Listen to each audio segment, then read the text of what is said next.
Hey guys, Sean Alexander here for your daily math video. Today's topic is negative numbers. Now, you would think that all our students know negative numbers. Believe it or not, next to fractions, the most common thing that students don't master that causes them the most grief is negative numbers, going all the way up to seniors in high school. Okay, and what happens is if the student's uncomfortable with negative numbers, they're usually kind of embarrassed about it, don't want to admit it.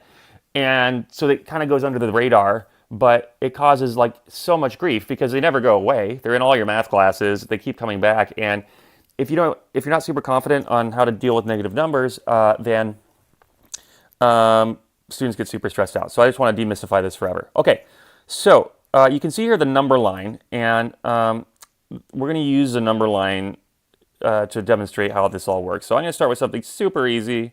2 plus 5, we all know the answer to that is 7. But I just want you to see how the number line does that. So the rule is this. We start with the first number, 2. And then you look at the sign after. If it's a plus, plus means you move to the right.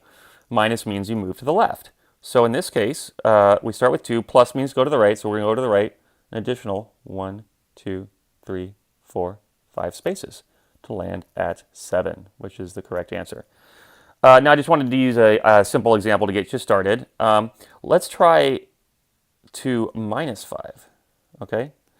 So what's the rule? We start with the first number, 2, but this time we see a minus sign after the 2, so that means to go to the left 5 spaces. So from 2, we're going to go to the left this time, 1, 2, 3, 4, 5 spaces to land on negative 3. Cool? What if we had negative 2 minus 5? Well, that means we're going to go start with the first number, negative 2. So that is here. And then we see a minus sign in between the 2 and the 5. That means go to the left 5 spaces.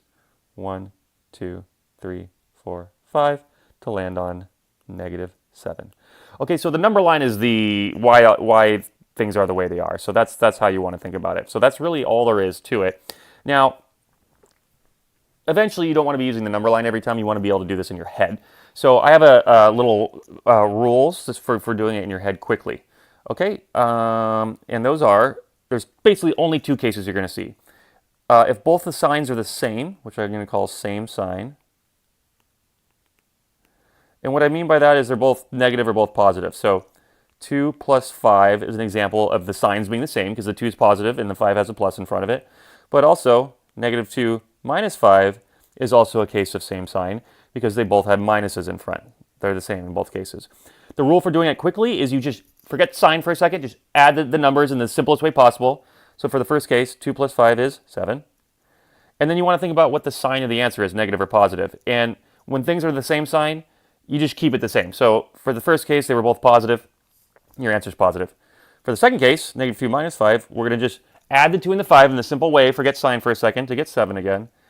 And then because they're same sign, the answer is going to be the same sign as you started with. In this case, they were both negative, so the answer is negative.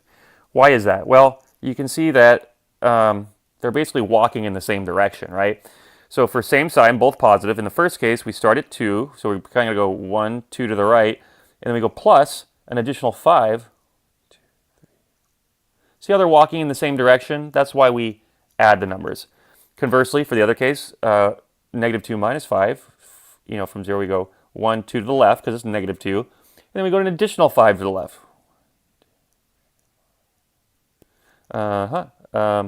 Walking in the same direction. So if the signs are the same, if they're both positive numbers or both negative numbers, you add the numbers, keep the sign the same. Case 2 is their opposite sign, meaning one's positive and one's negative. So an example would be negative 2 plus 5. I'm calling this opposite sign because the 2 has a minus sign in front, the 5 has a plus sign in front, opposite sign. Okay, so the rule here is we subtract the numbers in the simplest way. Again, just forget sign for a second. Just do it in the easiest possible way. 5 minus 2 is 3. And then the sign of the larger number wins. So 5 is bigger than 2. The 5 is positive, so our answer is positive. Why is that the rule? Well, it all goes back to the number line. So for negative 2, we go 1, 2 to the left. But then we go plus 5 to the right. So we switch directions, 1, 2, 3, 4, 5, to land on positive 3. So that's why we subtracted numbers instead of add them, because they're walking in opposite directions. I'll give you one last example of the opposite sign. I'll just flip it around. 2 minus 5. We're calling the 2 positive, even though there's not a plus sign in front, but it's still a positive 2. The 5 has a minus sign in front. That's what we call opposite sign. Okay, so what's the rule? We subtract the two numbers in the easiest possible way. 5 minus 2 is 3. And then the sign of the bigger number wins. In this case, 5 is bigger than 2. The 5 is negative. We get negative 3. Again, why is that? Go back to the number line. So we start with positive 2, meaning we're going to the right, 1, 2. But now we're switching directions and going to the left 5. See how they're working against each other? That's why we subtract. 1, 2, 3, 4, 5 to get negative 3. Okay, so I hope this demystifies negative numbers. I'm going to do more on this tomorrow. Again, don't assume that your student knows how to do this, because you'd be really surprised at how many people kind of struggle with this. So my advice is just to knock it out quick, and then you'll never have to deal with it again.